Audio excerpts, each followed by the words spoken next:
Hello guys welcome to my mini vlog. First of all सबैजनालाई साउनको धेरै धेरै बधाई। जस्तै कि सबैजनालाई थाहा छ साउनमा मेहेन्दी लगाउँछ, चुरा लगाउँछ। कतिपय मान्छेहरूले त पुरै साउनभरि पनि व्रत बस्नुहुन्छ। म चाहिँ साउनभरि पुरै व्रत बस्न सक्दिनँ, त्यसैले म चाहिँ मेहेन्दी र चुरा लगाउन लागेको छु। लेफ्ट हातमा चाहिँ मैले पहिले नै मेहेन्दी लगाइसकेको छु, राइट हातमा चाहिँ आफूले लाउन सक्दैन, त्यही भएको भएर चाहिँ म चाहिँ मेरो भाइको हेल्प लिँदैछु है।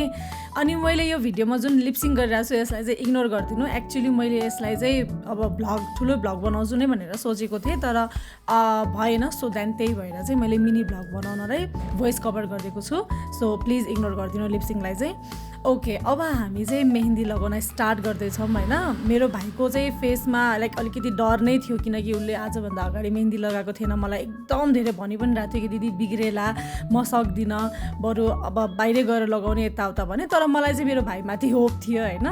सो पहिला सुरुमा त एकदम बिग्रि पनि रहेको थियो। अनि मेरो ब्यास्लेटले चाहिँ अलिक गाह्रो पनि बनाइरहेको थियो। अलिकति मेहेन्दी लगाइ पनि सकेको थियो, ब्यास्लेट खोल्नै सकिरहेको थिएन किनकि एकदम माथि सारिसकेको थियो नि त। सो तपाईँले भिडियोमा देख्न नै सक्नु भएको होला हामी कति मेहनत गरिरहेछौँ। एन्ड देन हाँस पनि उठ्यो मलाई कतिपय कुराहरूमा। बल्ल बल्ल हामी दुईजना मिलेर चाहिँ त्यो ब्यास्लेटलाई चाहिँ खोल्न सफल भयौँ होइन। तपाईँले मेरो अब भिडियोमा फेसको रियाक्सन देख्न नै सक्नुभयो होला, यस्तो गाह्रो भइरहेको थियो।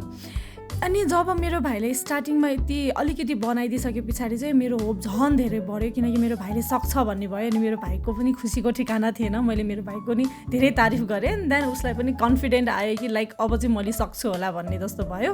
अनि त्यस पछाडि ऊ पनि एकदम जोसिएर अब चाहिँ राम्रोसँग लगाइदिन्छु भनेर चाहिँ ऊ पनि तात्यो भनौँ न मेरो भाइ पनि। एन्ड देन फाइनल लुक चाहिँ मेरो मेहेन्दीको यस्तो आयो गाइज होइन। म चाहिँ एकदम सक नै भयो कि मेरो भाइले यति राम्रो मेहेन्दी लगाइदियो भनेर होइन।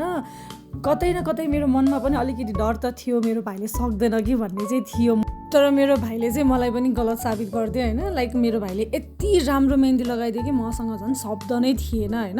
अनि त्यही भएको भएर चाहिँ मैले डिसाइड गरेँ अबदेखिबाट मेरै भाइको हातबाट मेहेन्दी लगाउँछु हरेक वर्ष भनेर होइन। सो हाम्रो भिडियो कस्तो लाग्यो लाइक कमेन्ट गर्न नबिर्सिनु। By by.